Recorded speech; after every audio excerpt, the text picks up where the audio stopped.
going to be doing some integration practice problem in respect to the power rule, addition rule, and subtraction rule. So the first thing we have here is to find the integral of 1 over the square root of x squared dx. And this obviously involves the power rule. And if you remember, the power rule says x to the nth power equals the integral of x to the nth power equals x to the n plus 1 over n plus 1. So we want to make this kind of thing look something like that. So anytime you have an integral that looks kind of funky, you want to rewrite it and make it look like this, base x raised to an n power, especially with this problem. So we need to rewrite this little thing over here to look like x raised to the n power. So in this case, notice that the square at the denominator is also known as a negative 1/2 root. So we can write this as x cubed to the negative 1/2 power dx. And this equals the square root of, remember when you're raising an exponent to an exponent, you can multiply the two exponents. So this is x to the negative 3/2 power dx.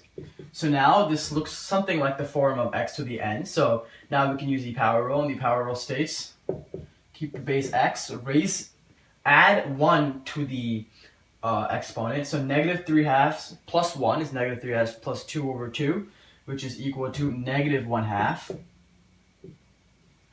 Right, if you add 1, you get 2 over 2, you get negative 1/2 over negative 3 over 2 plus 1 again. So negative 3 over 2 plus 1, we just said is negative 1/2. So the denominator is another negative 1/2. And if we simplify this out, we get this equal to, remember, since you're dividing by a fraction, you're multiplying. So you get negative 2x to the negative 1/2. And remember, since it's indefinite integrals, we have no bounds over here. We have to add that plus c, since the derivative of a constant is always 0. So we need a plus c over here. So the integral of 1 over square root of x cubed is equal to this. And remember, we can always check our work by taking the derivative of this. So the next problem is the following: the integral of x squared times x plus 1 dx. And again, we need to take the integral of this, and notice that it looks like we can't do anything, but indeed we can. If we rewrite this, we can FOIL everything out and distribute the x squared. So the second question is the following: we have to find the integral of x squared times x plus 1 dx. It may look intimidating, but remember, we need to rewrite things. We can rewrite this in a way that will make our lives easier. If we look, we can distribute the x squared to the x and the 1. So if we do that, we get this equal to the integral of x cubed plus x squared dx. And if you remember, the addition rule states that you can break up the two integrals. So the integral of x cubed plus x squared equals the integral of x cubed dx plus the integral of x squared dx.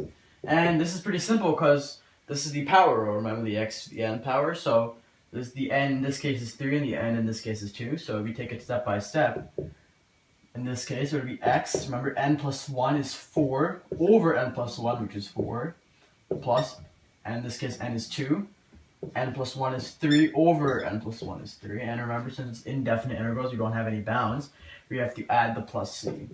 So in this case, the integral of x squared times x plus 1 dx equals x to the 4th over 4 plus x cubed over 3 plus c.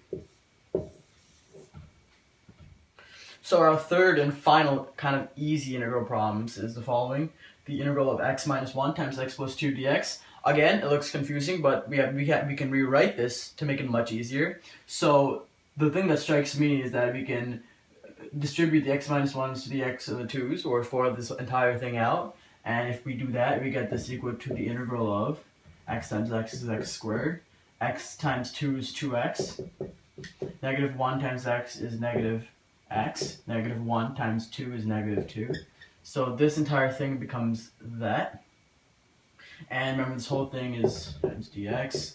So now if we simplify things out, this becomes x squared plus x minus 2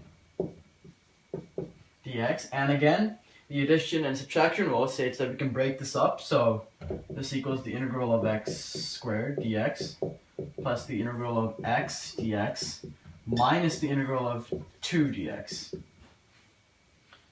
Power rule is pretty easy. Remember, raise it to the 1 plus the exponent divided by 1 plus the exponent.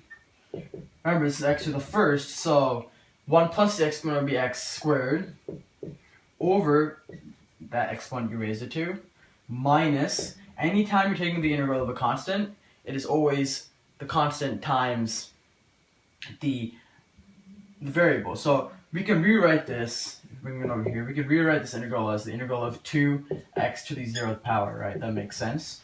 So if we rewrite it as that, it kind of makes sense that 1 plus 0 is 1, right? So it's minus 2x to the first power over n plus 1, which is in this case if n is 0, over 1.